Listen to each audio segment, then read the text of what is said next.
would like to remind everyone that this show is brought to you by the Dolphin Wars.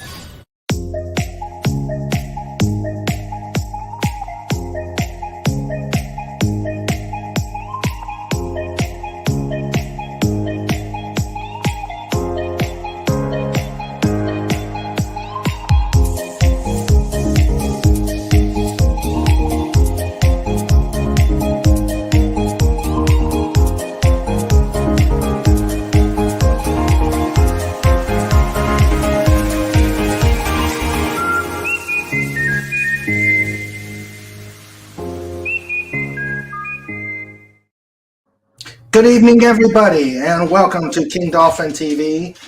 This is episode 156. I am Raymond, author of the Dolphin Wars book series and ruler of the Best Pod in YouTube. And tonight we have another epic interview. Once we welcome back Lin Caywood, who is here to talk about the 99s again and this year's 2023 Air Race Classic. But before we get going, as always, if you like what we're doing here at the pod, if you love our interviews and the fun we are having here, please like, subscribe, and comment. And also, if you know anyone I should interview, please send me their names so I can reach out for them. But before we get started, if you can please send prayers to my mom, who is currently in the hospital, and hopefully will be coming out tomorrow. But please send some prayers and good thoughts her way. It will not affect Saturday. But now that that's out of the way, let's welcome back Lin Caywood. Welcome back, Lin. It's good to have you back again. Thank you for having me. Good. We will welcome those who are here right now. We have my amazing producer, Sandra.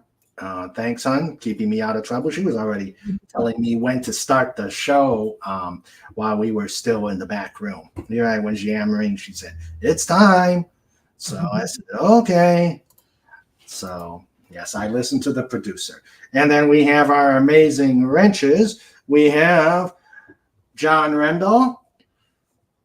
We have Legatus Legionnaire, the first one last out. And we have the amazing, fantastic Snort Poopas! Cooper! Let's get flying. But All right. So it's good having you back. I figured since the weather's getting nice and people are getting back into flying, it's probably a good May is a good time to talk to pilots. And since the Air Race Classic is getting ready to get going, I thought I'd bring you back. So again, welcome back. Appreciate that. We've got lots going on with the Air Race Classic. Awesome. So you've been here before, so you've got the you've been here before, so you know how we do this. We'll ask a few questions, get everybody get some information out there, and then we'll open it up to the chat, who will ask probably some good questions, some humorous questions, and of course the hard-hitting questions. And a few I don't want to answer. Probably. So, maybe that'll help. Okay. So, what's been going on with you since the last Air Race Classic? Well, it's been a long time since the last Air Race. Follow up from the last race, we came in 11th, heartbreaking, top 10. But we won first place on the I don't know if first place on the third leg. So we got a little medallion. Oh, cool. There you go. And so to add that to my bracelet here, that's got all the charms from all the race years. Nice. How long have you been doing it again? How long have you been Oh my racing? gosh, my first race was in 2010, and I didn't race in 2013, and then I did not race in 2019, and then we did not have a race in 2020 or 2021 because of COVID. So I think this is my 9th or 10th race, I think, finally. Oh, okay. Yep. So I'm pairing up with Mary Wonder again this year. Oh, great. And we're looking forward to having a great race. I completed my handicap flight last week All right. and got a good handicap, so a very fair Nice. one. So I'm excited that we know what our number is and that we need to beat. So we're ready to rock and roll. All right. Great. Yeah. So let's see. For those who were not here last year, um, can you and welcome Anti-Derivative Jill and Moira Kitty. Welcome. We just got started, so we're looking forward to a good interview tonight. So, for those that were not here last year, and as you can see, our channel has grown a lot. Please tell us about the 99s. All right. Well, the 99s is an international organization of women pilots. We have over 6,000, close to 7,000 members, I think, now, and all over the world.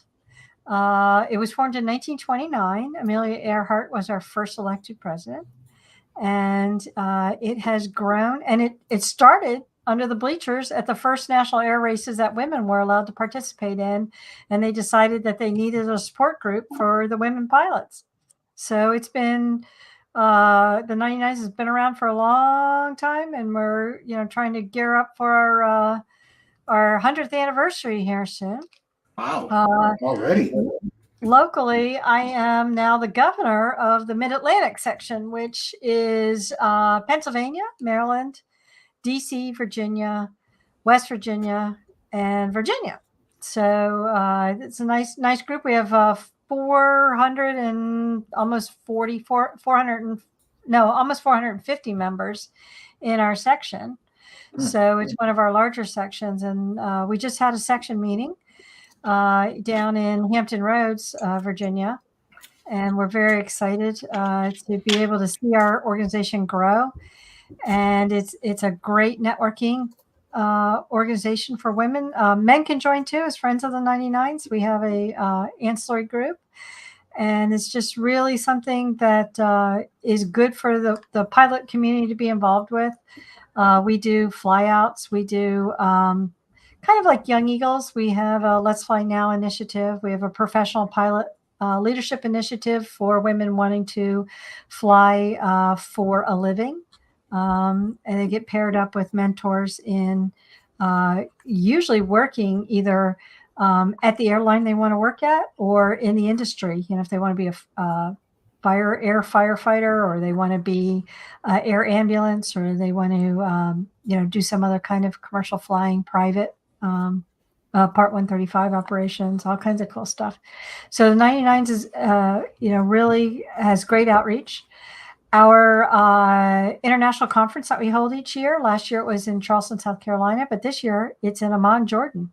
So we're going to Jordan in October. Nice. If anyone wants to join us, it should be a fun trip. Yeah, sure. Yeah. So I'm also the chapter chair of our local chapter. I have a chapter at Frederick, Maryland, called the Sugarloaf chapter. And your wife is in, I believe, our newest chapter, the Mountaineer chapter, that meets over Martinsburg, West Virginia. That's correct. That's correct. She's a charter member there. Yep. So the 99th actually helped support and run the Air Race Classic for years when it was known as the Powder Puff Derby. So now it's a separate organization, but it's highly supported by 99s. A lot of the stops in the races are run by 99s. Our terminus is privately host sponsored, but the 99s are actually kind of running the show for them to help them staff it with volunteers. So okay, great. Yeah, nice. Now you mentioned about supporting women pilots. How?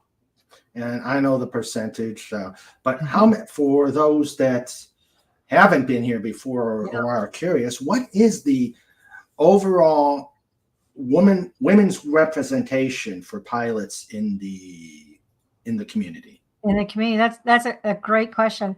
It's very deceiving, including student pilots. And again, only about 30% of student pilots convert and become at least a private pilot. But including women holding student pilot certificates right now, we only represent 7%, between 7 and 8% of the entire pilot population. A little dismal. It's been like that for years. We grew up from about 6 over the last 20 years that I've been involved.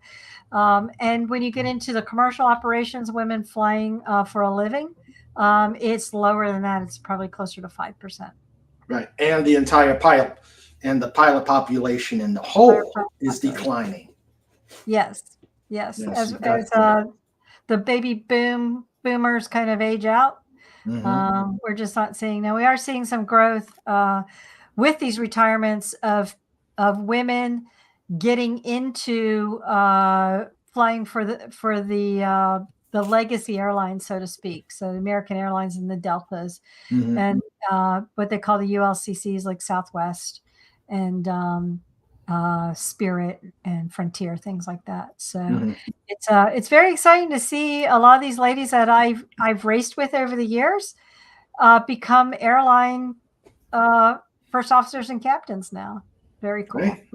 Great. All right. So there's the background on the 99s, and you've told us about the history of the air race.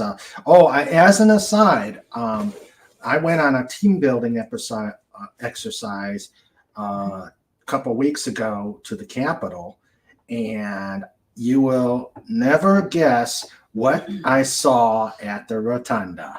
I know what you saw up there, right? The statue of Amelia was dedicated last year. Yeah. Very great. Yep, there's a statue of Amelia Earhart in the rotunda of the Capitol. I'm gonna. I think I may have sent it to Sandra. If she could send it to me, so I could show it later on in the stream. I know it's on my phone, but I thought that was really cool. That's a recent. So that's very recent. Yeah, it's in the last year. And then another Easter egg for you. If you are at the Air and Space Museum in Washington, D.C. on the mall, the one in the mall, and I'm not sure if the wing is open yet, but it's up on the second floor. There is a 99's compass rose inlaid into the floor. Whoa, nice. Yep. So we gave permission, the organization gave permission to the Smithsonian to do that for one of the exhibit rooms. But like I said, last time I was there, I went between Christmas and New Year's, and the wing was not open yet, so I couldn't see it. But it should be open by the summer. Oh, great! That should be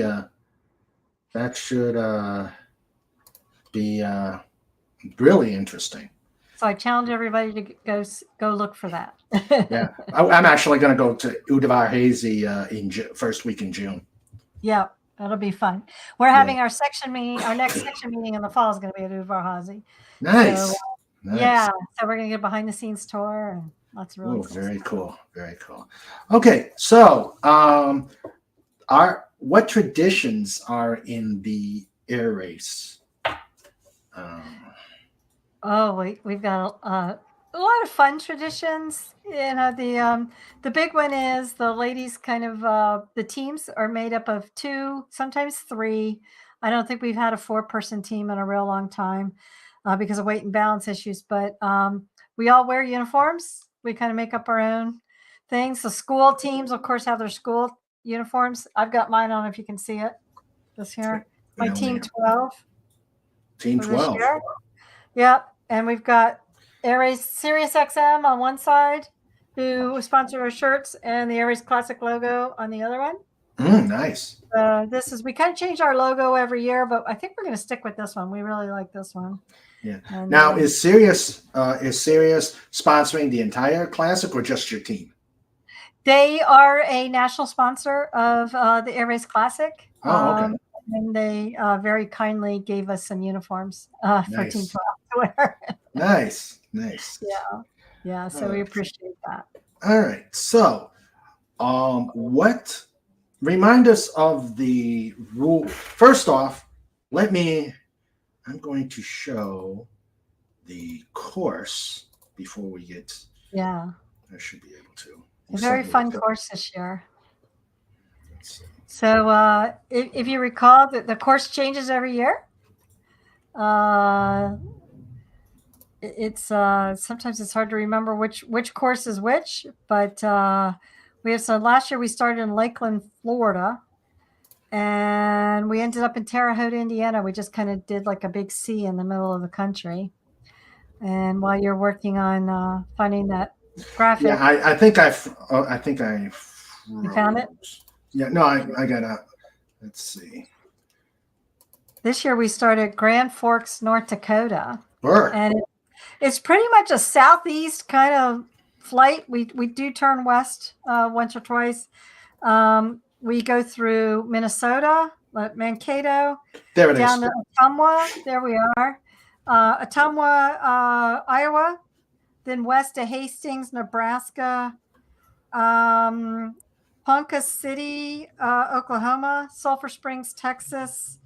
Then we head up northeast a little bit to Jonesboro, Arkansas, then Pell City, Alabama, then Cross City, Florida, which is going to be a little strategic so we can stage, and we end up in Homestead, Florida. Nice. So right due west of Miami. So we're going from a nice, cool kind of that frozen, and at University of North Dakota, at the aerospace school, they call themselves the Frozen Force. And then we're going down to kind of Jimmy Buffett land down in Miami. So it's going to be a lot of fun. So the play on the theme this year is 23 degrees change in latitude. It's approximately about a 23-degree change. And then so, the changes of latitude from the Jimmy Buffett song. So we thought that was a lot of fun to kind of come up with as a theme. And UND did a great job with coming up with the shared logo and for this year. So we really like that with the little snowflake in the top and the sun down in the bottom right hand corner. Nice. And that's excuse me, that's Grand Forks you're starting at, right? Grand Forks. Yep. Grand Forks, North Dakota. Okay. Wow. Yep. Out in the middle of nowhere. It'll be lots of fun. I've never been up there. It's one of my 10 states I think I still need to hit the lower 48.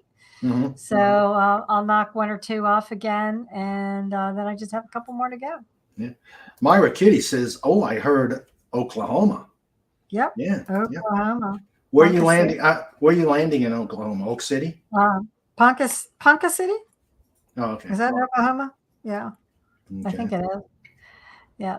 So that should be a nice. We always love to stop. Sometimes we stop near Tulsa. But that's Oklahoma is always a great place to race through. Okay. All right. So that is the course, and welcome Lord Thoth to the chat. So how does the course play out, and how is it structured?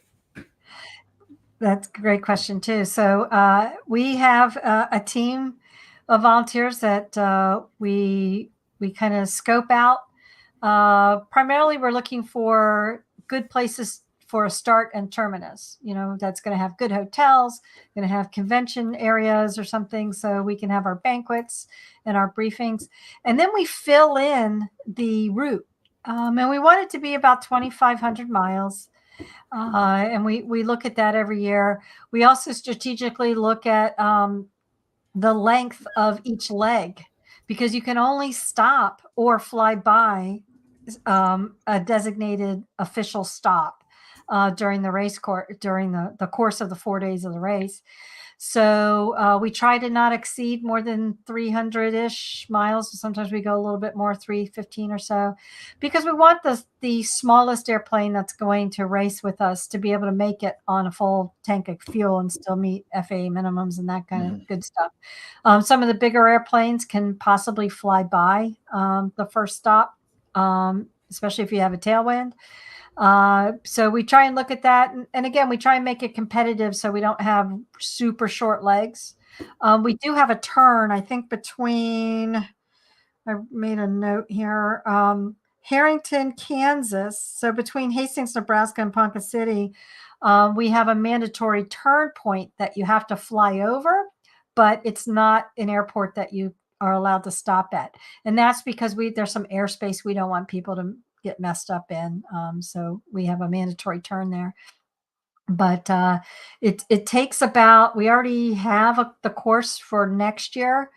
And the course after that is the year after that, we're working on right now. So we plan these out several years in advance and work with the airport managers for each airport. And we have at big events like at Oshkosh, we have airport managers reach out to us and bid to be either a stop, or a 99s group or any other host will reach out to us to bid to become a start and a terminus. It's free to host a stop, but we do require a hosting fee for the start and the terminus. Okay, so so they actually bid for those two, for the host and the terminus. Mm-hmm. Mm-hmm. I bet you that can be exciting when people are trying to outbid each other. Yeah, it's fun. So we like to make sure that, and if we miss them, then we go back and try and include a stop in the future.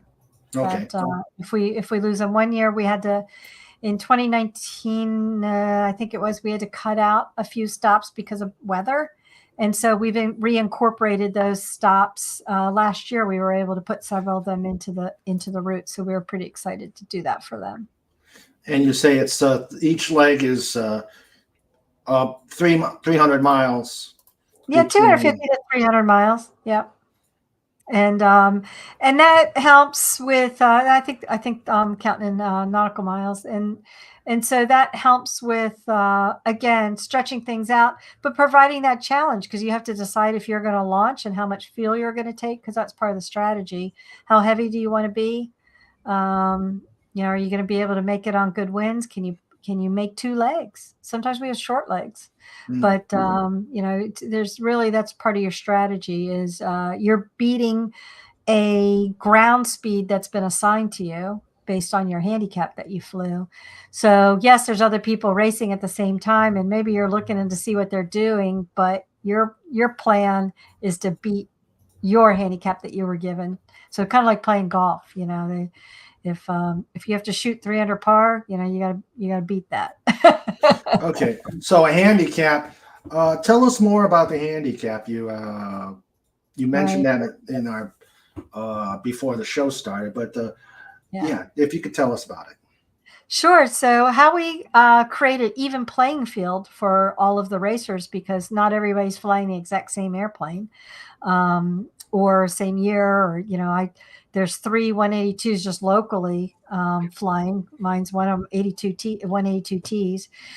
So what we do is we go up and we fly a box at 6,000 feet density altitude. We usually use cardinal heading, so you fly like north, south, east, and west. Well, you fly the box north, west, south, then east, and then back up to north to create that box. And then the basic handicap is based on something called Gray's algorithm, and it kind of figures out the your average ground speed after cutting out kind of your turns and things like that. And then they give you and you're flying at full throttle. So you're flying at your best power mixture, lean for best power. And then they calculate how fast you should be able to go, over the course. So my handicap ranges usually in the 142 to 145 or 6 range over the years, which comes out to anywhere from 163 to 166 miles per hour, I think. So this year, I think my handicap is just under 164 miles per hour. So you can try and beat that. Mm-hmm. Your job is to try and beat that speed safely. Correct. Safely. We do have a waiver for high density flying over the airports because we allow what we call dual flybys, and we're going to launch very close to each other. But we don't have any other waivers on anything else from the FAA. So you have to fly at the right altitudes that you're supposed to be flying at. You have to follow all the rules. You have to talk to the right people. If you want permission to get into certain airspace, you have to, ask for that permission. Sometimes people get denied it. But you have to do all of that stuff. And so the things that you really can control, you have everybody launches on a Tuesday morning. Takes about an hour to get everybody off the ground. They launch them anywhere from 30 seconds to a minute apart. We all head out to that first stop. And then after that, and everybody launches also with full fuel. So that kind of helps even the playing field because we handicap at full fuel. And then after that, it's what altitude do you want to fly at? Where are the best winds? Do you think you found the best winds?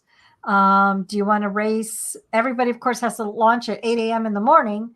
But after that, do you want to sit around and wait for cooler, calmer winds in the evening? Do you want to go first thing in the morning? Is there a rainstorm coming? Are you going to get are the winds going to shift in a day or two? We've had people sit for 2 days out of the 4 at one stop waiting for the winds to change. So lots of, some of it's like playing poker too. You might have to hold your hand close to your heart and not let other people know what you're planning on doing. True. And and you're assigned a certain altitude block, and no, you're not. Yeah, you're not assigned a block. You some people do get flight following and file VFR flight plans. It is day visual flight rules. You can't file instrument rules. Yeah, you can't fly in the clouds. But it's your decision. And as you know, sometimes flying at 2,000 feet is very different than flying at 1,500 feet or flying at 2,300 feet. Mm-hmm. So it's where do you think you have the winds? Okay. All right. So how long conceivably can the course go in a matter of days? Well, some people, you can fly from sunrise to sunset, unless we've changed that. Sometimes sunset's not till we fly the third week of the year, which is during the summer solstice, so the longest days of the year. So sometimes sunset's not till 9:30 at night, and the volunteers can't be there, or sunrise maybe is before 6 a.m. So we use, I think, 6 a.m. as sunrise, except for the first day of the race, we don't launch till 8. But most places, I think we're like 6 a.m. to 9 p.m. local time is most of our racing is during that. I've done as many as 5 legs in a day. I've seen people do as many as 6 legs in a day, and we only have usually 9 or 10 legs. So it all depends on where the winds are and what the weather's going to be. If there's a storm front coming in, do you sit and wait for it to pick up those winds, or do you need to beat it because those winds are going to get worse? So you got to decide when you're going to get out of Dodge. I've also sat for 2.5 days in the middle of nowhere waiting for weather to clear. So you have to really, really think hard. You could complete that course if you flew all day flat out.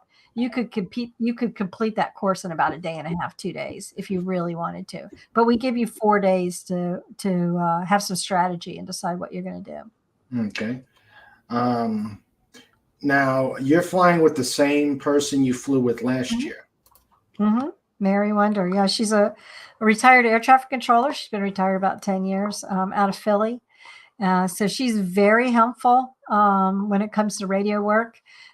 She helps me with all the navigating. I pretty much, she tells me where to go and what to do. And I set the airplane. So it's my airplane. So I know where the best settings are for the power.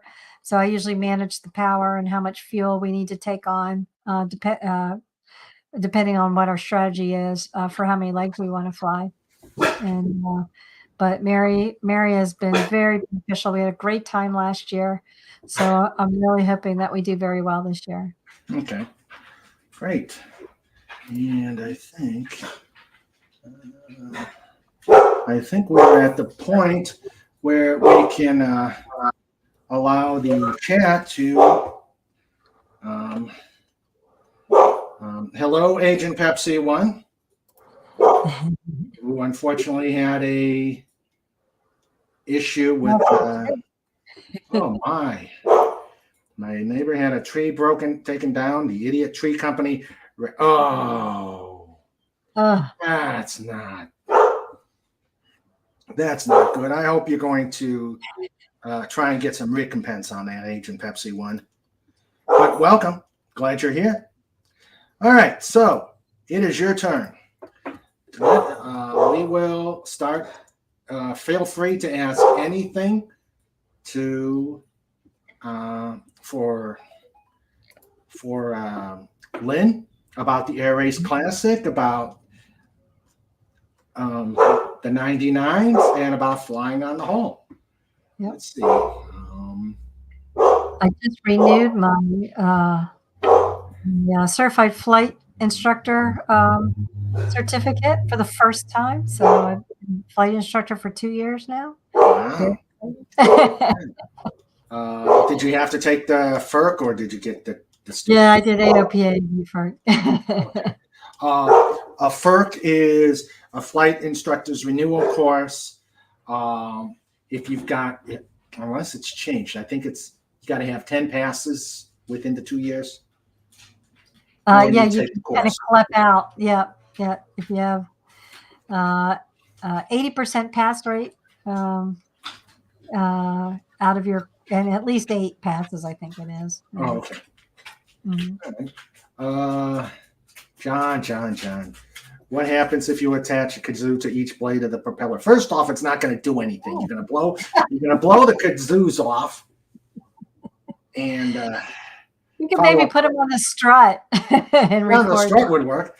And how much does the FAA object to it? Well, again, they may have to.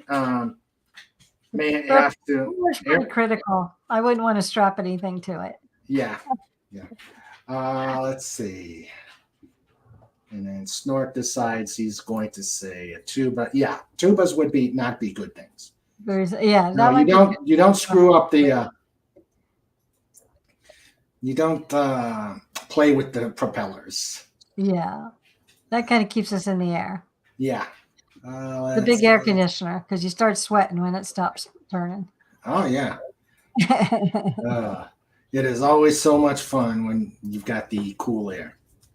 Yeah. Oh, John Rendell has a good question. Yes, I do know about the air race in Nevada. Oh, let's see. Where's that? Is it further? That's further down. Next to last. Yeah. Okay. So that is the Reno Air Races. Oh. The National Air Races. This is going to be their last year in Wow. Reno. I don't know if it's going to get resurrected or not. I actually went for the first time last year. And we left within minutes of the fatal accident that occurred. We've had a couple fatals in the last several years that kind of caused some problems. Last year was also very smoky, and they had to cancel all the races because the visibility was so bad from the forest fires. But it was a fantastic. It was open unlimited racing. They had warbirds that raced, and it's very sad to see that race kind of come to an end. Did they give a reason, or? I think it's a combination of things. The insurance for that race is outrageous. Yeah. The town, I believe, is looking at some development opportunities. Attendance is down overall. So we'll see what happens in the future. So hopefully they can pick up a sponsor, just kind of like Red Bull had a great racing series for years, and then has gone to sleep. So maybe somebody will pick them back up. Yeah. Okay. Sandra says she's working on her FERC now. Yeah. Pudgy has his FERC too, Fudge Intensive Recycling Course. Let's see. Hello, Matt G. How you doing? Okay. Let's see. I'm going back. Yeah, insurance. Insurance really drives aviation. It does. It drives it for sure. And one of uh, one of our racers that raced with the Air Race Classic actually had raced her had an L139, an Albatross with Garrett engines. She raced it last year at Reno. It's last several years at Reno, and she was doing a training flight and actually had a bird strike, flamed out, and ended up in a field and skidded inside of a barn, a farmer's barn, Whoa. and was injured. She's okay. She's gone to rehab now, but she Mhm. broke both her legs and Oh. ankles, and got banged up pretty good. So, but she survived thanks to her skill of flying the airplane. So it's it can be a dangerous sport, very dangerous. Hmm. Yep. And very expensive. It burns a lot of my airplane when I just go out for fun and scoot around the sky. My plane burns maybe 12 gallons per hour, and it's aviation fuel. General aviation fuel is what in the almost $8 a gallon, $7.50 a gallon. So, it's not cheap to go out and fly for an hour, but when we race, we're burning 18, 20 gallons an hour. So, yeah, Now, it's how? Okay, that comes up. Okay, you're spending all that gas, all that flight time. Are you paying for the costs when you're flying, or are they helping to defer it? we are. I don't have any big sponsors that are actually paying. Like I said, we got some polo shirts, but doesn't put food on the table. So yeah, if anybody wants to donate to Team 12, we'd love to have Tomorrow, Lynn will be doing a Patreon for her. right. Exactly. A I have to have an Patreon for her, OnlyFans account for air racing. or a GoFundMe So, account.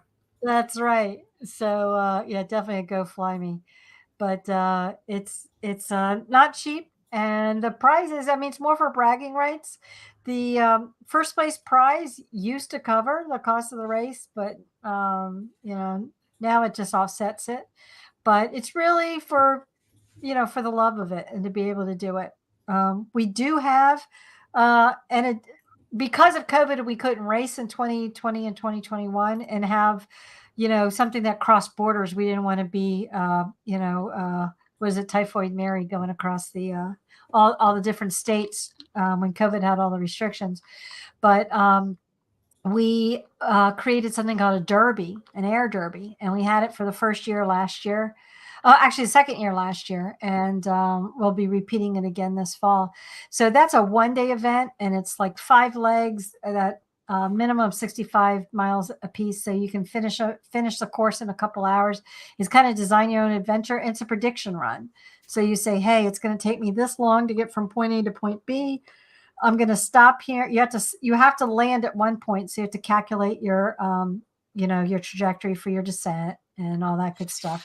So and then so that's open for people that don't want to do or can't do the full race because we have less restrictions. You can use experimental aircraft, Okay. so you can fly anything. Okay. It's still women only, but it's a good fun one. Now, when so when you take off, you're taking off with separation. It's not formation, but you're going Correct. Correct. one. Separation. Minimum separation. Yeah. They launch is about 30 seconds apart. It's because we're day VFR.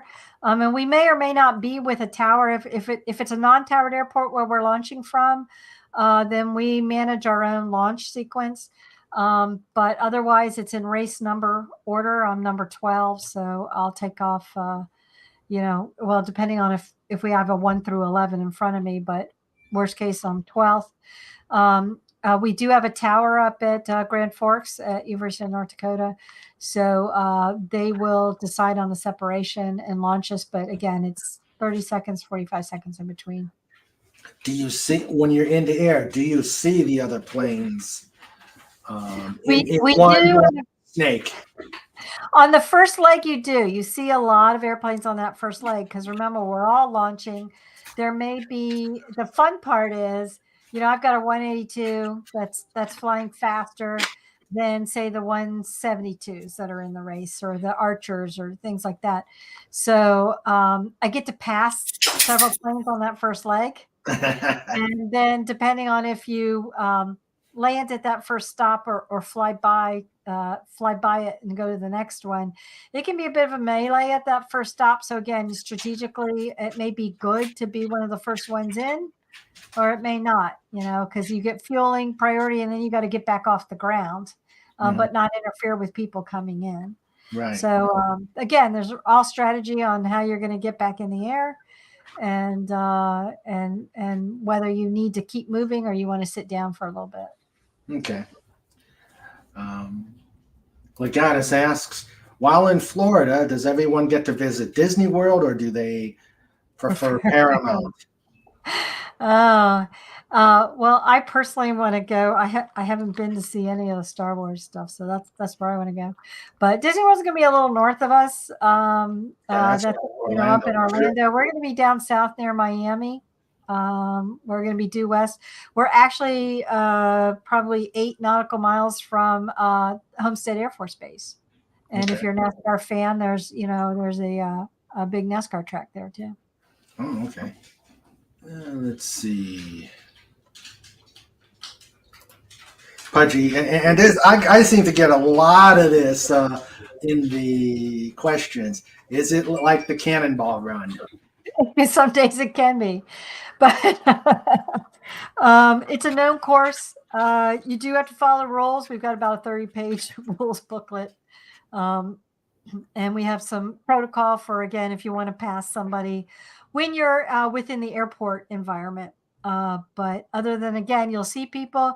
Courtesy, we let people know that we're passing under them, around them, next to them. We'll take pictures so they can have them, other pictures of them flying. But to finish the question you asked me, the further you go in the race, by the time you get around the fourth, fifth leg, you'll feel like you're probably racing all by yourself some days. Okay. Now, saying you're racing by yourself, your teammate is also a pilot too, so she can spell you, correct? Yeah. Yep. So we can, we do let George do a lot of the flying, our autopilot. Or Otto, if you guys are a fan of airplane. Yeah. Yes. Otto does a lot of my flying for me during the air race. But yeah, so it's great. We get a little spell. We could take a break when we need to. And so it's good. Again, you're really only in the air. Like each leg is going to take 2.5, 3 hours tops. Okay. So you get on the ground, take a break, grab something to eat, and then decide if you're going to get back in the air or not. So some of our longer legs, like I said, I mean, you may be in the air for 4 hours, but then you're looking at how much fuel do you have left. You got to make sure you meet that day VFR requirement, which is only half an hour, but my personal minimum is an hour. My plane's a little bigger, and so I need a little extra fuel. Oh, okay. And here's the hard-hitting question of the night from Pudgy Hedgehog.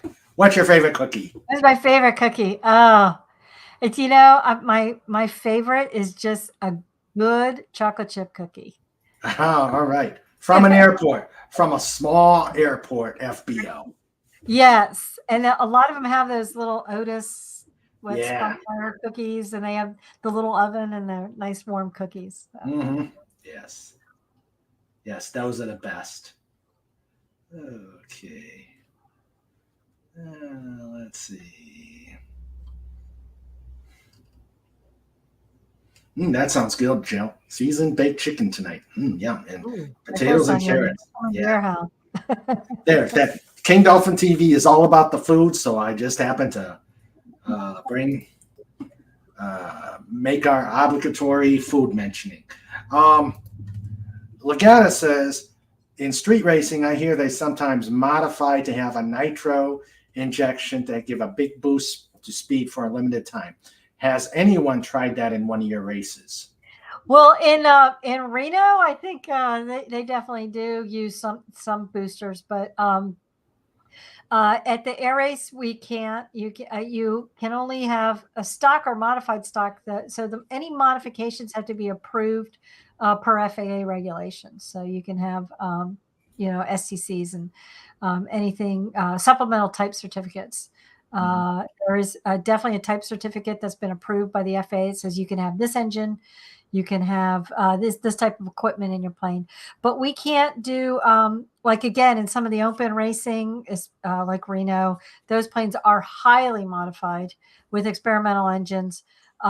They use things like speed tape and gap tape and things like that to cover any tiny little gaps to help make the plane more aerodynamic.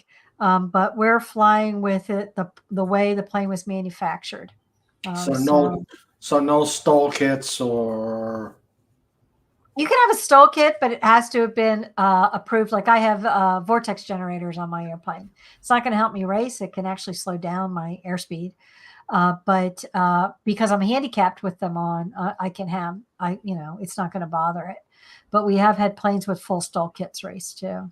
Okay. In fact, it's not a stall kit, but I think we have a Luscombe racing this year, which is not the biggest and fastest airplane out there. But if she can beat her handicap, she's going to have a good race. Okay. Let's see. John Rendell says, no sandwiches or cookies on the plane. Oh, we definitely carry cookies on the plane. we like things that don't melt, because when we race, we close all the air vents because the air vents stick out on the side of the plane, and that creates drag. So that's one of the few things that we can do to help with the speed a little bit. So it can get very, very warm, over 100 degrees in the cockpit. So we like things like M&Ms that don't melt very well. Let's see. Legatus, actually, they can use autopilots. Yep, that's what we were laughing about. I've got, in fact, an autopilot can help make it very smooth. It depends on, again, there's some strategies to using that autopilot, whether you want to hand fly or use your autopilot. Yeah. The straighter and the best straight line that you can make to your next point, of course, is you don't want to be weaving all over the place. The straightest you can get to your next point is, going to help you stay the fastest. Mm-hmm. Yes, and her plane, I've flown in it. Her plane is tricked out. It is a Garmin G1000 182. Hey, if you have pictures of it, if you wouldn't mind sharing. Oh yeah, in fact, I've got one right here. Do you have them on file, or? I have them online. Yeah, I can send that. Let me see if I can just. But here it is. Wow. I don't know if you can see it from the glare, but that's freaking awesome. So the tail number is 935 Foxtrot Alpha. All planes in the United States start with an N. The tail number starts with an N. Mm-hmm. So this plane was built in 2007. So it's fairly modern. And it holds, it's got 87 usable gallons of fuel. So I can get from Maryland, I can get all the way to Cuba. I'll be out of fuel, but I can get all the way to Cuba. and you can go right. You can fill right to the top of the tanks. Absolutely. Yeah, we can. In fact, if I think I can get past the first leg, I will even have the truck come out and add. 1 year I had 2 extra gallons put in, so that can make a difference. Mm-hmm. All right. It makes you heavy, but it could make a difference. Yeah. Okay. Let's see. Come on, guys, ask questions. I know you're bad-mouthing McDonald's. We all bad-mouth McDonald's. It was wasted money to get those. Horribly bad. Sonic Sonic's the way to go. Let's see. Sandra says McDonald's is nasty. They were good years ago, but I can't stand them. It's like eating meat byproducts. What it is. Yes, indeed. Not a nutritionist. But. Yes. Yep. Agent Pepsi agrees with me. Sonic. Okay, let's see. Now, this might sound off the wall, but it's strictly the airplanes that are allowed in the air race classes are strictly prop jobs. No jets, right? Yeah, no jets. Stock or modified stock, normally aspirated. So you can't have turbo, anything that's turbo, normalized or turbo, because they have limitations for maximum continuous power. So this year, though, with some of the airplanes, the manufacturers, like Coming, has some airplanes, some engines that they provide, especially to the schools, called Top Hawks. And those airplanes have a 5-minute max continuous power limitation on them. So the girls need to throttle back and they weren't going to be able to race. So we've come out with a new class that has its own prizes called EDMA, which is Electronic Data Monitoring Aircraft. And those airplanes, we limit their RPM output to 25 to 2600 RPM. They do 2 handicap flights, one at 25, one at 2600 RPM. And then we give them a speed based on that. And then they have to have, their engine has to have a slot that we can put an SD card in that gives us that engine monitoring data. We take that data, slot it into the computer, and it reads to see how many times they exceeded the limitation that they wanted set against their airplane. So if they tell us, hey, I can only fly at 2500 RPM instead of the 2700, the max for the engine is, then we look to see how many times they exceeded that, and then they get a penalty based on that. So it's going to be, this is the first year we're giving. Last year we did it as an experimental category, non-competition. So this year it's a competition category, and we're excited to see how that works. We've got several school teams. I think we have about 6 teams participating in this EDMA category. Okay. Agent Pepsi, well, let's Legatus Legion. I had a question first. When it gets to be 100 degrees Fahrenheit, been there, done that. Do you plan for it by having special suits on to cool down rather than an alternative method? It's more like a birthday suit at that point, but we dress, we wear cotton t-shirts and skirts usually. And it gets stinking hot.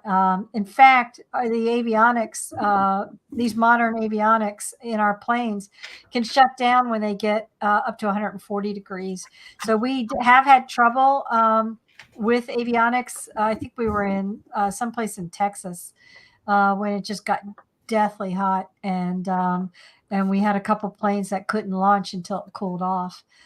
So we do have to be careful about that, but also we have to be careful about us cooking too much in the airplane too. So ball caps, misting fans, water bottles, ice. We've got sometimes we carry some ice packs, and then I have one of those nice, those gel neck coolers.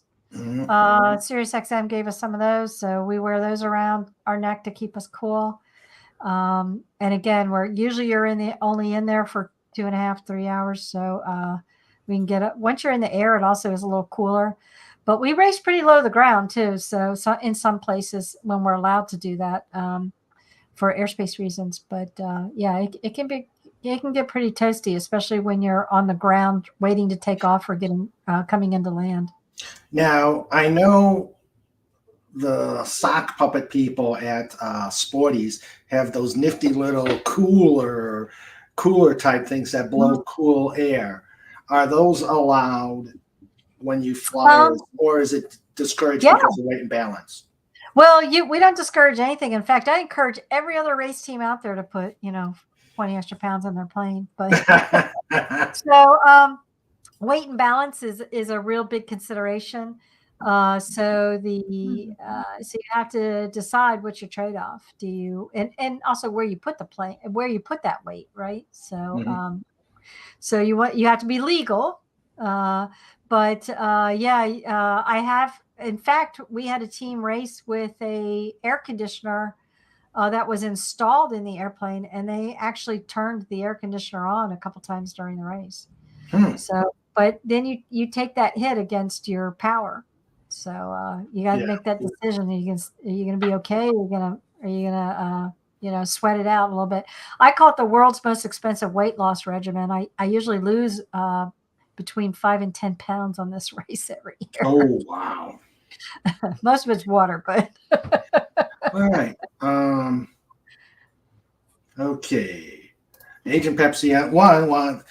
In 1943, when the U.S. developed our first jet fighter, they put a fake propeller on it. Please ask Lin if she could get away with a fake propeller on a 104 Starfighter. Again, that fake propeller would probably fall off. But I did. I had heard some things about to mask it while they were transporting and things like that. But that's pretty funny. Yeah. But my brother-in-law flew 104. So. Okay. Let's see. Snorter Pooper says the last time I flew, at least piloting a plane, it was in a Cessna 172 in the early 70s. I never went for a license, and my mighty 2 or 3 hours was never logged. Snort. Because your hours never go away. You could have. They don't. They don't. I used my 10 hours I earned in Germany for my flight time. So hey, go for your license. You'll be the first polar bear that's right. You'll be the first polar bear with a pilot's license. Or you go to Alaska and fly, where I think there's still a lot of pilots that don't have licenses on there. That's so true. That's a wild west. Okay. This is a good one question. How many plane manufacturers are there now, and are any in the U.S.? Well, there's still a lot. You got Textron. There are still some in the U.S. I was going to say Cirrus is probably the only one that is still American owned, because let's see. Well, I think Piper and Cessna are their overarching organization that owns them now are not U.S. based. But they are manufactured still in the United States. Final assembly, let's say, is made in the United States, like buying a car, right? Final assembly is done in the United States. But there is a lot of import. A lot of light sport aircraft are made outside the United States. But Vans is pretty much manufactured in the United States, or the parts. That's experimental primarily. They call it the Vans Air Force, but the RV series, RV, 4, 6, 7, 8, 10, 12, and 14. And I think there's a 15 now that came out. There's a lot of kits that you can buy in the United States that are manufactured in the United States. But the big ones, like I said, are, kind of the big three: Piper, Cessna, and Cirrus. And I don't want to diss anybody else. I apologize if I'm not mentioning your favorite. But Tiger, somebody asked me about a Tiger aircraft this year, the Grumman. And they were actually manufactured for a while before they quit manufacturing the Grumman Tigers. They were manufactured in Martinsburg, West Virginia for a while. But they shut down the early 2000s, I believe they were over there. Of course, Boeing is still in the United States, out on the West Coast in Seattle area. Lockheed. Who builds down in South Carolina? But there's our our U.S. defense contracts primarily are, the aircraft needs to be built in the United States. So again, parts may be manufactured elsewhere, but final assembly is in the United States. Yep. Oh, that was a good question. Legatus says, so you're saying to never have your plane be at 100 degrees Fahrenheit when you pass another plane in case they take pictures of you in your birthday suit. Legatus. So I do have a funny story about that. We've never stripped down to where we didn't have anything on, but there was a few years ago, there were some young ladies that decided to fly in flight suits, and they had nothing on underneath of them. And they landed to get out of their plane and realized they had not zipped up their flight suits. We've also, and then I think the following year they wore bathing suits underneath. But yeah, it could be. We don't really have a dress code, but we do say you need to be presentable when you get out of your airplane. So we do have a lot of ladies that wear bathing suits underneath their t-shirts, and because you do sweat a lot. Okay. Let's see. Hello, Maddie's daddy. Let's see. The regionals, weight and balance on the regionals. The last time before I last flew was on a little regional jet. They asked me people to move from the back to further forward. Yeah. Weight and balance. Yep. And that helps with, being closer to that center of gravity. So you just kind of, if the plane is this finger, where's the plane going to be balanced, and how does that affect being able to take off or land? Yep. Yeah. Agent Pepsi 1 is actually acquainted with the aviation. Her husband's an airline. Awesome.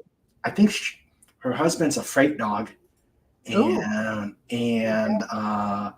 her father was Air Force pilot. So yeah. Awesome. Yeah. And if I'm wrong with any of those, please feel free to correct me, Agent Pepsi 1. But let's see. I don't need a plane or license to fly, but that's a secret. We don't. It's too late. Don't tell anybody. That's right. Yeah. You can do, you can do anything you want in aviation once. Mm-hmm. So, yeah. Oh yeah, like the buffoons who took the airplane and crashed it on purpose. Yeah. Or they jumped out of the plane. Yep. Yeah. Yeah. McDonnell Douglas, but yeah, they're Boeing now. Yep. Yeah. Let's see. All right. Yes, please hit that like button. Hit that. Yep. Okay. Yeah. FedEx. Yeah. Yeah. FedEx. And Dad was a Phantom driver. Excellent. Yes. Yeah. Let's see. Question, but so when is this year's Air Race Classic? I know we. So this year it's the third week of June. So I'm looking here. I want to make sure I get the dates absolutely correct. So we launch on the 20th. The race at 8 a.m. The race ends on Friday the 23rd at 5 p.m. local, and so that's Eastern time in Homestead. We can, if for some reason we get weather delays, we can extend the race to 8 p.m. on Friday night. But that'll be the race. If you go to www.airraceclassic.org, we will have all the race planes will have spot trackers in their airplane, and we will have a big moving map so you can see where all your favorite teams are. Okay. Yeah, I was gonna ask, are you doing like for flight or flight aware? Yeah, you'll be able to track me. I because of the airspace we're going into, we don't allow any of the airplanes to be in anonymous mode. So you'll be able to see all the planes. I think the race program, which will be online, will have the tail numbers of the planes if they registered the plane before we put the program to press. And you can track it that way. Like I said, I'm November 935 Foxtrot Alpha FA. and you can track us on FlightAware or any of the other flight tracker software out there. But this, the spot trackers will do the same thing for you, and you'll be able to click on, and it's real time, so you'll be able to see us moving. It's kind of cute to kind of see where everybody is. Some of the speeds and things that reports are maybe not quite as accurate, but it's fun to watch where everybody is and kind of root everybody on. And then the website will also have what they call a remain overnight list, and you'll be able to see where the teams are overnighting. So that again becomes very strategic as the race goes on from a weather perspective. Or from your other competitors kidnapping you and preventing you from getting to the airplane in time. Exactly. We had one year we were down in wasn't Borger, Texas. It was Hereford, Texas, and the mayor. We were like the fourth plane to land, and the mayor and all these people wanted us to stay, and they were going to feed us a steak dinner because we were in Hereford, where the Hereford cow is steers are I guess that's where they're big known for, and they wanted us to speak at the Lions Club meeting that night, and I kept saying, "But we got to go, we got to go," and they wouldn't fuel us because they wanted us to stay. We finally got our fuel and got out of there. We did okay that year, but it was pretty funny. All right, and there is the website for the Aries Classic. And if you scroll down, there's a quick clip from SiriusXM. I think there's a video that you can watch of me talking about their product. So again, I'm not a paid spokesperson, but there it is. Yeah, featured video.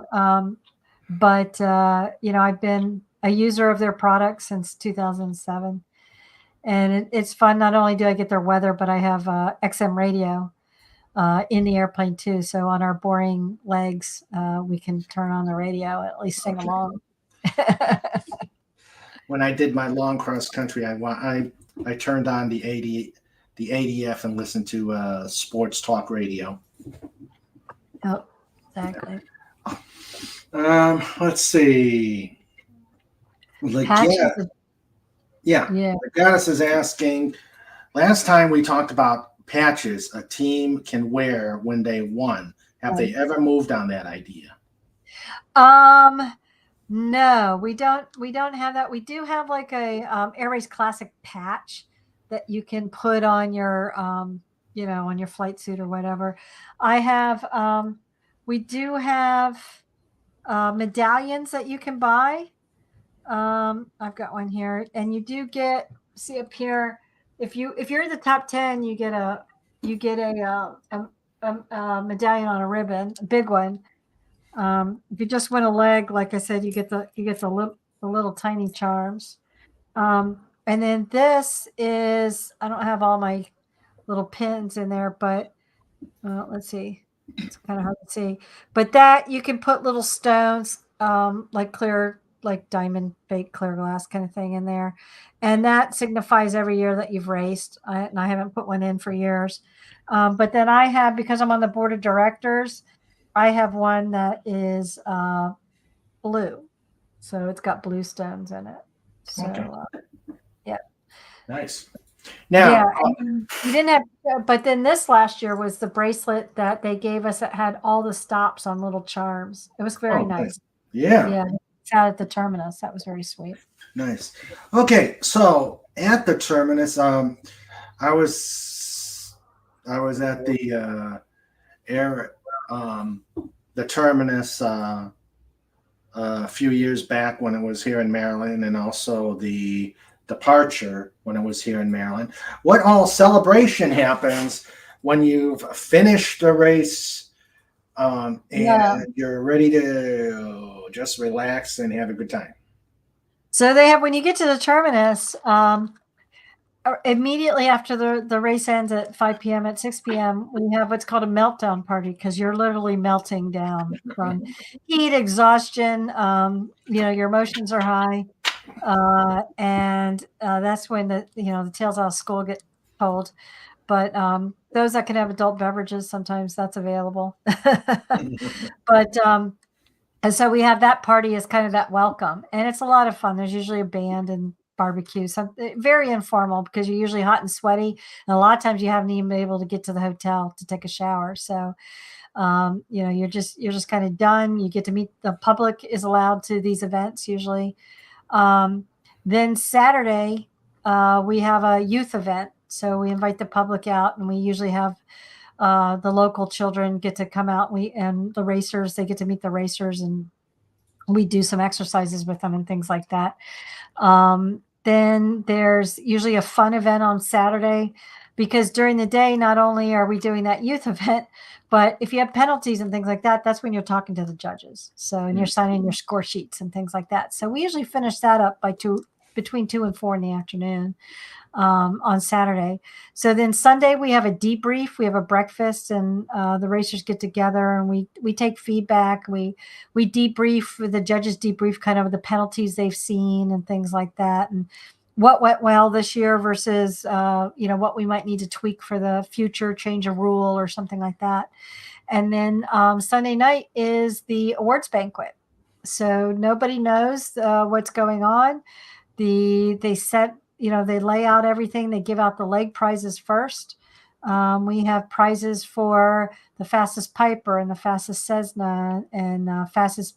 We forgot about Beechcraft. Beechcraft is another builder that's still around. So we have the fastest airplanes by the manufacturers. Maybe sometimes the fastest Cessna. Cirrus. So we give out those awards. We have awards from Women in Aviation from the 99s, things like that. We have an award for the person who didn't get any penalties, but was the slowest plane out there, came in dead last. So that's called the Turtle Award. And that's very prestigious because you can't have any penalties. Yeah. So it's a lot of fun. It's still $100. We have a safety award for somebody that may have, had to do something, sacrifice their own results to make sure, the race was safe. And then, like I said, we give out the leg prizes. The folks that are in the top 10, it's the overall score for all the legs together. They have to have the best, beat their handicap by the most. They're not eligible for these leg prizes. So you could come in, like I said, we won first place on leg 3, but we honestly could have actually been in 11th place. We may not have been the actual first fastest plane, Overall. because overall for that leg. And I can't remember, we actually were like the 3rd or 4th on that leg, I think. But anybody that did not place in the top 10 then is eligible for those leg prizes as long as you finished the race.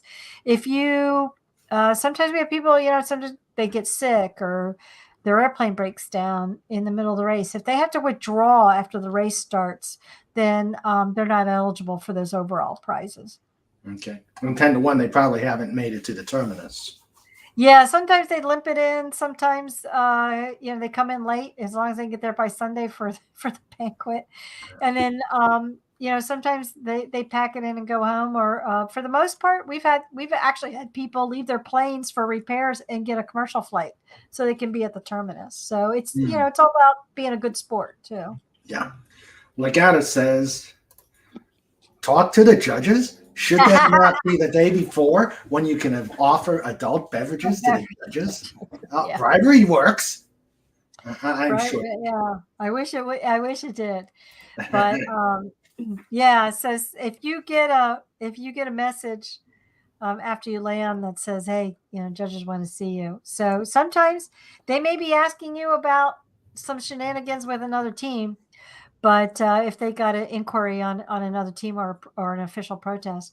But sometimes, for the most part, if you get that call or email, you're looking at a potential. They may get rid of it, but they say, hey, somebody thinks that you flew too far away from the timing point, or too high or too low, or you interfered with somebody else's approach or something like that, or you didn't sign the overnight list where you spent the night, things like that. So you got to go in and kind of defend yourself, and kind of be able to, or suck it up, and admit what you did.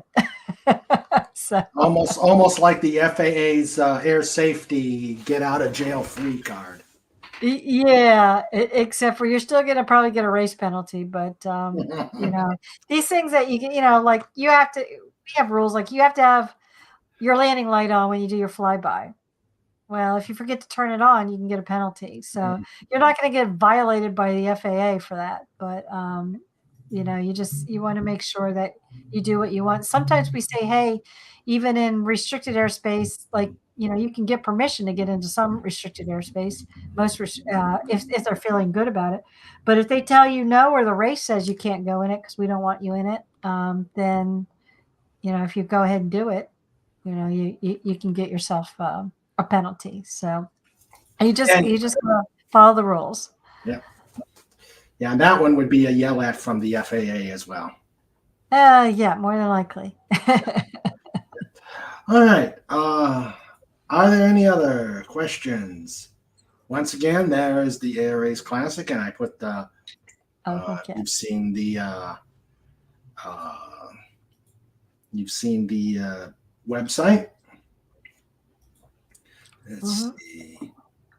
And we also have the 99s. It's www.90nety-nines with a s.org, and that gives you lots of information about the 99s, and anybody that's interested in joining, or again, you have to be a full pilot to be a full member. We do take student pilots, women pilots, and then there is an affiliate, Friends of the 99s, that you can join if you just want to support the 99s. Yep, I am actually 45 and a half. You're 49 and a half. Yep. 49 and a half. Yep. A lot of people ask how the 99s got their name. So in 1929, there were 117 certificated women pilots in the United States, and invitations went to all those women to see if they wanted to join a all-women's organization. They met in Long Island, New York in November of 1929, and 99 women accepted the invitation. And so that's how they decided to name the organization, after the number of charter members. Okay, I'm going to do this real quick. Going to go to my pictures because I think this is really cool, and I think I should share this. So please bear with me. Recents. If you want to talk about, let's see, anything else about it while I do this, real quick. Any light aircraft that I would love to fly but haven't had the chance. I'll tell you, I had two unique experiences this week. I got to fly a Staggerwing, a 1944 Staggerwing, which is just a stunningly beautiful airplane. It's polished. It looks like inside of a boat. It's all this polished wood and everything in it. And it had what they call a throw over yoke. If you watch The Aviator, there was a story about Howard Hughes, and he was showing Katharine Hepburn how to fly, and he took the yoke and tossed it over to her to fly. So that takes great trust, because then he didn't have any controls. But I just thought that was very cool. And then I also got to fly I want to say 50s version. I don't know what year it was. Of the Chinese version is called a Nanchang CJ6. The Russian version is called a Yak. And I got to fly one of those this week too. So I've had some very, very fun adventures. But there's always a plane out there that I wouldn't turn down flying in just about anything. So that, plus you've got the air cam. Yes, the air cam. Yes, the air cam. That is the most. That is the most fun. Yeah, exactly. You can have with your clothes on, really. Yeah. It is. It's hopefully on its way down from New Hampshire. We're going to keep it here in Maryland, and that's one of the reasons why I'm getting my multi-engine rating so I can fly it, because I have a tailwheel endorsement. I just don't have my multi. And the Air Cam is obviously a multi. That is a cool airplane. Yep. Yep. Red Baron's tri-wing. You're right. I've seen some of those who would win in the air race. Yes. So that's funny. If you can, last year, about the time of the air race, so Charles Schultz's daughter is a pilot, and I believe his wife was a pilot and competed in the powder puff. And so the Snoopy strip followed the air race, and Peppermint Patty raced in the air race. So I have the comic strip somewhere. I'll have to find it and scan it in. Somebody gave it to me last year, and they ran it, I think, in the Washington Post last year during the race. And so be on the lookout. You may be able to see those come through again. But yeah, his daughter, Barbara Schultz, is a 99. Oh, okay. Cool. Yep. Here, let me, I was able to get the picture. I think this is cool. I've never flown a yak, but I've eaten a few. Yeah. Sure. Well, you can get thrown around pretty good in a yak, and you may yak. Oh, there she is. There's Amelia. Yeah. This picture is in the rotunda of the Capitol. Yep. And I said, "Oh, I got to get this picture, especially since it was relatively new." Yeah. I think it was dedicated last year. I think it had been in place for a little bit while before then. But there are 2 now museums dedicated to Amelia Earhart in Atchison, Kansas, her birthplace. The 99s has her birthplace museum, which is the house she grew up in. And then there is a hangar out at the airport that is now an Amelia Earhart kind of memorial museum as well. So if you ever get out to Atchison, Kansas, there's also it's also where the International Forest of Friendship is, where you can have a tree planted to honor an aviator that you know and you want them honored. And that's in Atchison as well. Okay, great. One other question about in Cleveland, Ohio, they have a museum for women in aviation. Is that affiliated with the 99? No, it's not. We have, like I said, we have the Amelia Earhart Museum in Atchison, but we also have a museum of women pilots at our headquarters in Oklahoma City on the field at Will Rogers Airport in Oklahoma City. But it is not affiliated with us, but it's a beautiful, fantastic museum. It's out at Burke Lakefront, I think. Oh yeah. I've been, coming from Cleveland. It is a wonderful museum. Mm-hmm. It is a wonderful museum. I love the actual mission control console they have there from the Apollo missions. That is so cool. Yes. Yeah. Let's see. Snortapoopa says New Zealand is full of World War I aircraft. A lot are the Omaka Aviation Heritage Center. Oh, very cool. Very cool. I have not been to. We do have an air racer that comes from New Zealand occasionally to participate in our race, but I don't think she's coming this year. Okay. Yeah, don't they still have a lot of the restrictions between Australia? I don't know about. I think mostly it's just the timing's not good for her to come over. Gotcha. Mm-hmm. All right. And I think you said this earlier, but I didn't.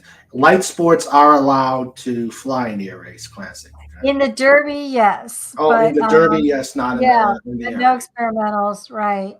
Okay. They just can't make the leg. They don't have the horsepower. Oh, okay. Okay. Are multis allowed? Yes. We've had people fly Barons. We had somebody fly a Duchess one time. We have not had one in several years. Again, now you're burning, the one I'm training in has the same engine as my 182, but there's 2 of them. So burning A lot of gas. 40 gallons. Yeah, an hour.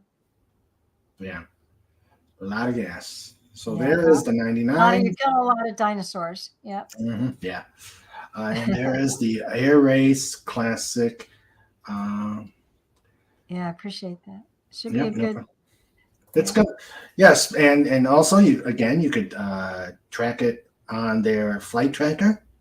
Yep, we don't have that posted yet, but it will go on the home page. It will go on the front page for you. Okay, great. Yeah. And we also have live ATC feeds, I believe, at every airport this year. Oh, great.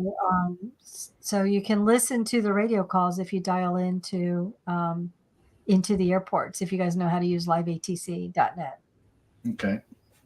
Let me put that out there, live atc.net. Mm-hmm. Okay, there you go. There you go. All right. So this was great. I enjoyed this thoroughly. I know the chat did. And it's always a pleasure to have you join us. And I enjoy plugging the 99s and the Air Race Classic, and also you telling the story about what the 99s do. Oh, they also paint Krampus roses on airports. Yes, we do. Yep. Yep. Your wife let a big one in hairstyle. It needs to be repainted. Yeah, she's.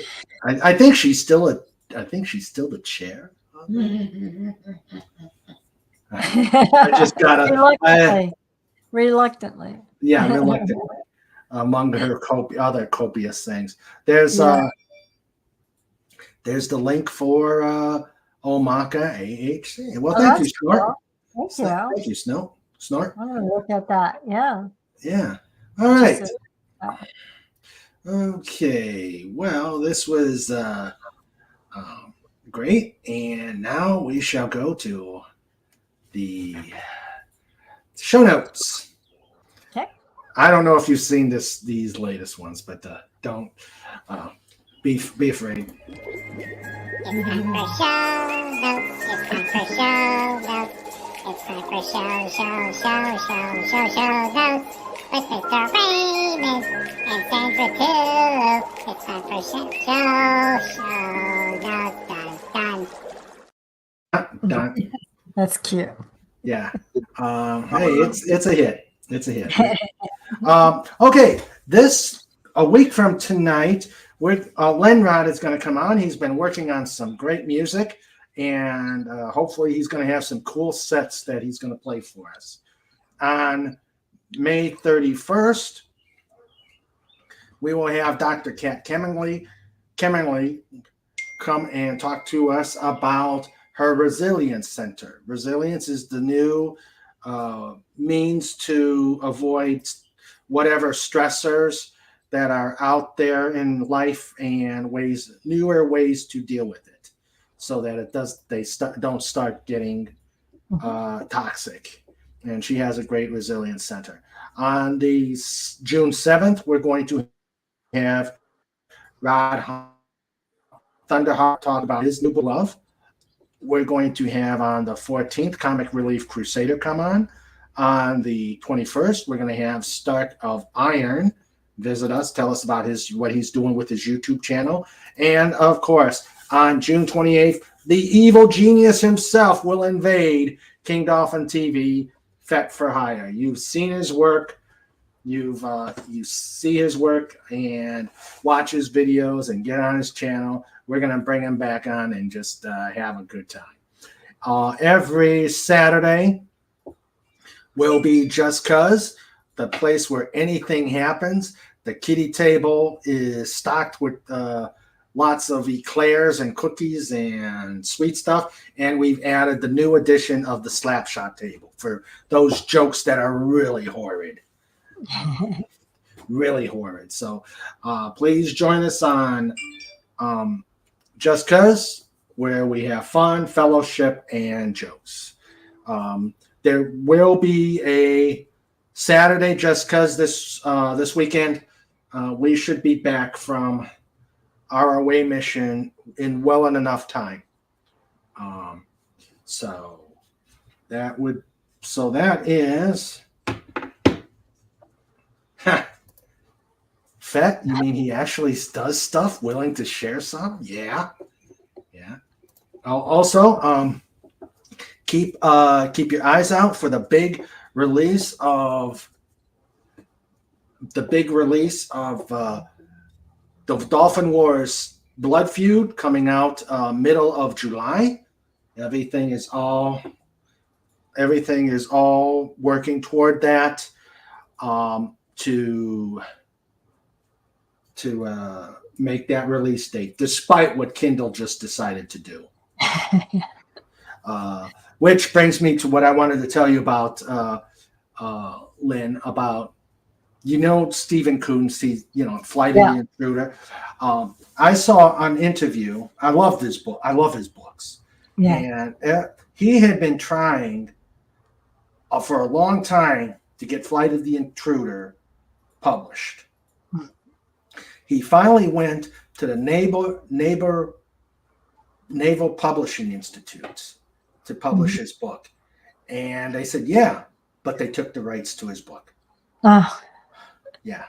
And thus you got that pretty marginal movie with Rosanna Arquette.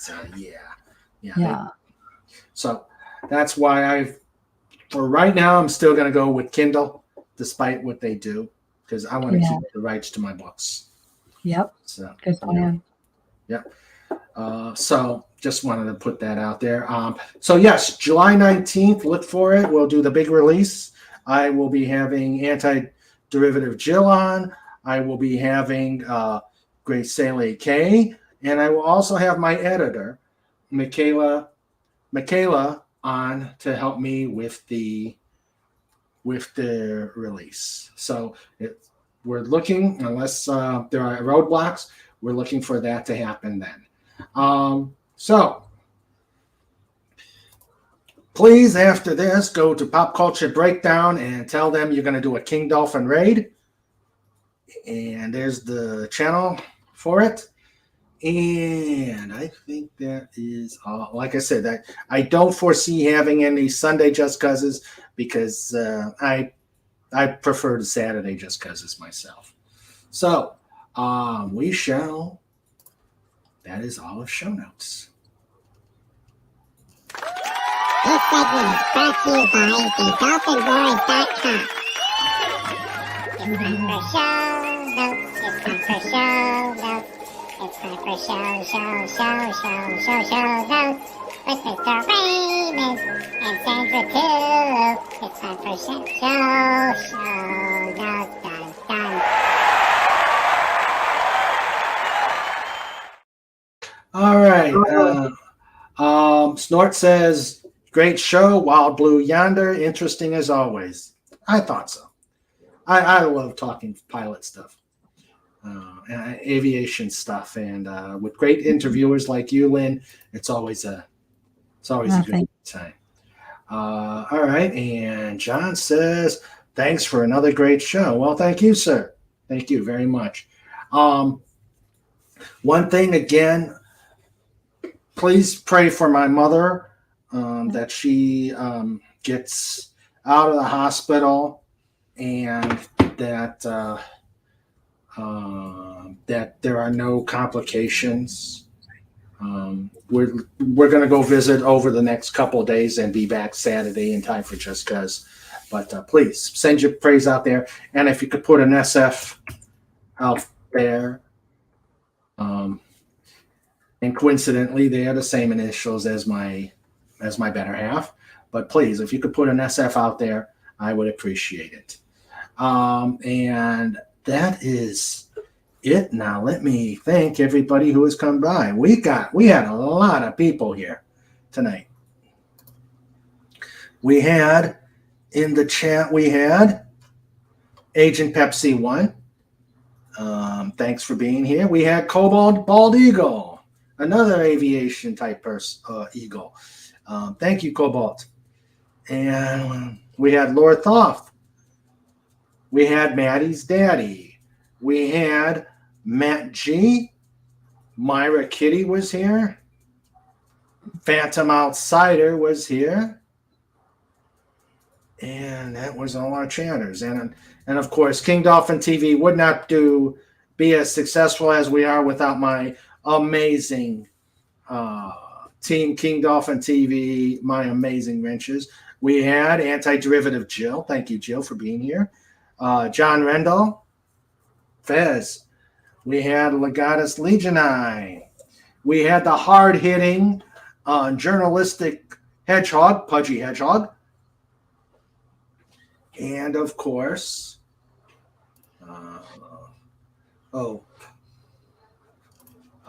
Phantom Outsider says, this was a frightening stream. We found out that polar bears can fly, and that means, like birds, they can go. That's terrifying. Phantom Outsider with his polar bear banter. Gotta love it. And thank you for everybody for putting DSF out there. And of course, I would be remiss if I did not mention our favorite bear, SnortaPopas.com.